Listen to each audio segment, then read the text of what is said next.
qui le gouvernent. Alors, pendant que vous parlez de dissension, les élections sont prévues, les élections législatives, 17. sont prévues le 17 novembre 2024. Des alliances se forment. Le nouveau régime va se confronter à ses anciens alliés de l'opposition, en plus de membres... Certains de ces anciens alliés, excusez-moi, en plus de membres de l'ancien régime. Vous avez combattu ensemble dans l'opposition. Et aujourd'hui, une fracture semble s'être creusée entre vous et certains de vos alliés. Quelles sont, selon vous, les principales raisons de cette rupture? Il y a plusieurs choses. Dans une démocratie assainie et stable, on peut avoir des idées et former un groupe et avoir des députés, chacun de son obédience. Il faut l'admettre.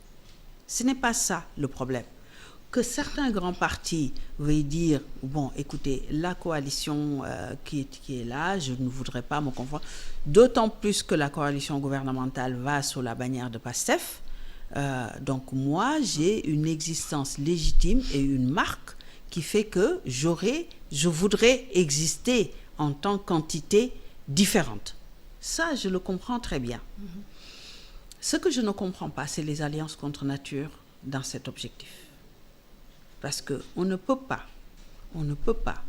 pour certains d'entre nos anciens amis, et même alliés et encore amis, avoir combattu certaines personnes et les avoir identifiées dans ce qui nous a empêchés d'exercer nos droits dans la démocratie.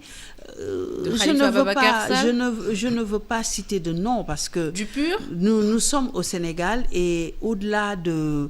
Nous sommes liés en alliance ou en mésalliance sur des projets politiques, mais nous restons liés par des relations personnelles. Et moi, je compte bien à un moment raccrocher le tablier de la politique, mais je voudrais bien préserver mes relations. Donc, il ne me viendra pas à moi de venir stigmatiser telle ou telle personne avec qui j'ai partagé des moments de lutte, et ça a été très dur. Il en restera toujours quelque chose. Donc, je ne suis pas dans ce terreau. Mais qu'est-ce qui a créé cette rupture entre vous? Moi, je pense que c'est l'exercice notamment Déthié Fall, beaucoup de personnes n'ont pas compris. Il faudrait demander à Déthié. Moi, je pense que c'est peut-être le contexte des visites des familles religieuses avec la sortie de... Voilà, vous en savez plus que moi. Peut-être que vous allez donner les explications à ceux qui nous écoutent.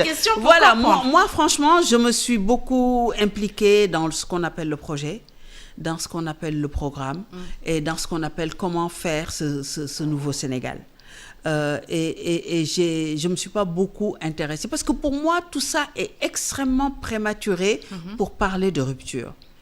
J'aime à croire quand même que nous avons partagé un idéal et que nous nous retrouverons sur cet idéal pour nous mettre ensemble pour le bien du Sénégal. Moi, c'est un peu comme ça que je vois les choses. Je trouve que c'est un parcours. À ce stade, les forces de recomposition se font. Tout ce que je déplore, c'est de voir que des personnes qui se sont battues, mais frontalement, mais alors méchamment, frontalement, avec la prison à la clé, avec du dénigrement à la clé, avec même des privations de marché, de travail, d'accès au marché public, d'accès aux trucs, se retrouvent, voire même de bannissement de la République. Soit vous vous rendez compte que, pour ne pas le citer, le secrétaire général du PDS est encore banni de la République, et celui qui l'a banni, ils sont ensemble pour aller à la conquête du suffrage. On est allé jusque-là. Donc ces mésalliances contre nature, ces alliances plutôt contre nature sont vraiment un cancer dans notre République.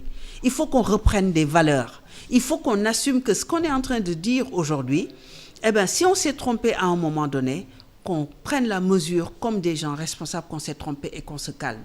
Mais qu'on ne vienne pas se dédire, s'en glorifier et montrer à la face de la République sénégalaise qu'on est un nouvel homme. Alors, la toute dernière question. Vous êtes coordonnatrice du FD-SUT. Vous avez été avant cela, sous le président Wade, ministre des TIC.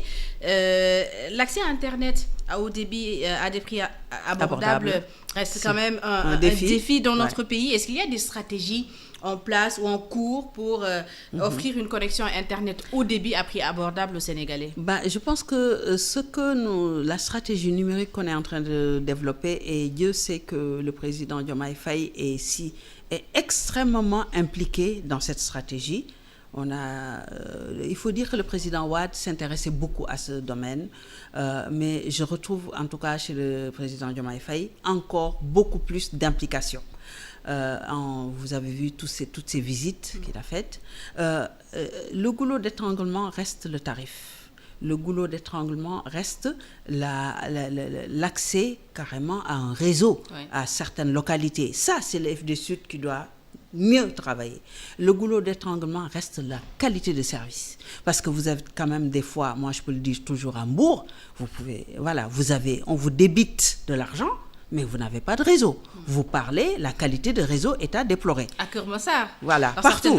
Donc, la qualité de service est dans le jeu. Concernant le FD Sud et ses missions, nous avons clairement mis une stratégie en place pour la connectivité dans les zones dites blanches ou grises, où il y a très peu de réseaux, où les réseaux sont vétustes, où les équipements sont vétustes. Et donc, c'est notre mission, et ça fera partie un peu de notre bilan, de ce qu'on aura apporté dans tous ces réseaux qui sont généralement frontalières, qui sont généralement des villages assez isolés, avec toutes sortes de technologies quand même aujourd'hui assez avancées pour pouvoir résorber le gap numérique, ce qu'on appelle la fracture numérique entre les zones rurales et les zones urbaines.